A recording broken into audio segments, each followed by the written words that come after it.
ओम नमः शिवाय। हमें प्रार्थना क्यों करनी चाहिए? क्या फ़ायदा होता है प्रार्थना करने से? आज हम इसी टॉपिक पर बात करने वाले हैं। तो अगर आप प्रार्थना करते हैं तो आपका सबसे पहला फ़ायदा ये है कि आपको शांति का अनुभव होगा। चाहे आपके पास धन दौलत हो या ना हो, चाहे आपके पास पद प्रतिष्ठा हो या ना हो, लेकिन शांति का अनुभव तो आपको ईश्वरीय मार्ग पर चलकर ही प्राप्त हो सकता है। अब ईश्वरीय मार्ग पर चलने से मेरा मतलब ये बिल्कुल भी नहीं है कि आप संन्यास ले लें या 24 घंटे पूजा पाठ ही करते रहें, बल्कि ईश्वरीय मार्ग पर चलने का मतलब है सच्चे रास्ते पर चलना, सही रास्ते पर चलना। आपकी वजह से किसी को तकलीफ ना हो, आप अपने स्वार्थ के लिए दूसरों को कष्ट ना पहुंचाएं। क्योंकि इस बात को याद रखिए, जो भी आप इस संसार में दे रहे हैं ना, वो आपके पास लौटकर वापस आना ही है। चलिए अब हम प्रार्थना वाली बात पर आ जाते हैं। हमें प्रार्थना के लिए अपने टाइम को मैनेज करना चाहिए। जिस तरीके से हम खाना खाने के लिए, पानी पीने के लिए, जॉब के लिए, पढ़ाई के लिए, मूवी देखने के लिए, अपने फैमिली मेम्बर्स के लिए, घूमने फिरने के लिए समय निकालते हैं ना, उसी तरीके से हमें प्रार्थना के लिए भी समय निकालना चाहिए।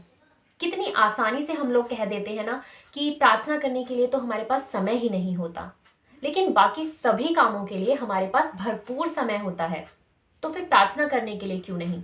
प्रार्थना तो बहुत ही ज़्यादा ज़रूरी है हमारे जीवन के लिए, इसलिए प्रार्थना करने के लिए भी समय ज़रूर निकालिए।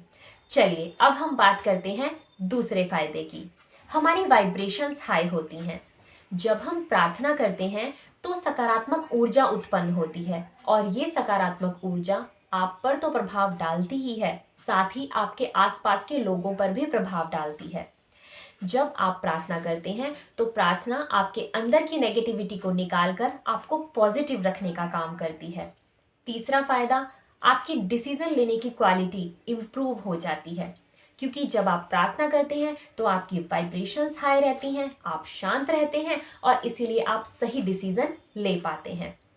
चौथा फायदा, आपको स्वयं ईश्वर से सुरक्षा प्राप्त होती है, क्योंकि प्रार्थना के जरिए हम स्वयं ईश्वर से संपर्क कर पाते हैं।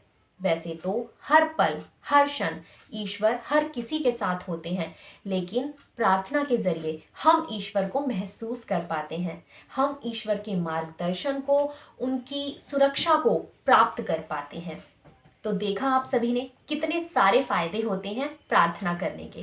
चलिए अब प्रार्थना के बारे में इतनी सारी बात हो ही चुकी है, तो मेरी भी ईश्वर से प्रार्थना है कि ईश्वर आप सभी को हमेशा खुश रखें, आप सभी को सही रास्ता दिखाएं और आपकी वो सारी इच्छाएं ईश्वर पूरी करें जो वास्तव में आपके लिए सही हैं। Thank you.